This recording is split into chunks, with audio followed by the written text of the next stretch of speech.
So hi, I'm Pallavi and I'm a chef.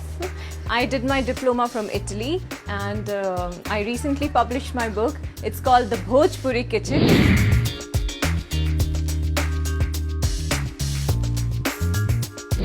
We are going to make is कच्चे केले के cutlet. मैंने पहले से ही केले स्टीम कर लिए हैं.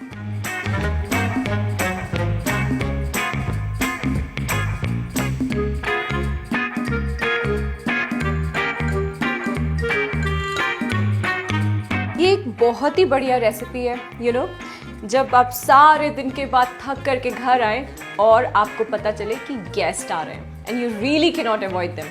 So make केले के cutlets. Let's taste our cutlet mixture. Little bit of salt और थोड़ा सा चटपटा. और इस कटलेट को हम बनाएंगे इन ब्यूटीफुल स्क्यूवर्स में.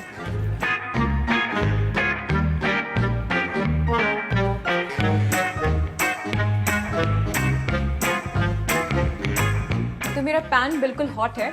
अब इसमें ऐड करेंगे थोड़ा सा ऑयल और डालेंगे हमारे केले के कटलेट. और अब इसे अच्छे से गोल्डन ब्राउन होने तक धीमी आंच में पका लेंगे. सो जैसे कि आप देख सकते हैं मेरे केले के कटलेट नाइसली गोल्डन ब्राउन हो गए और मैं तैयार हूँ इन्हें खाने के लिए.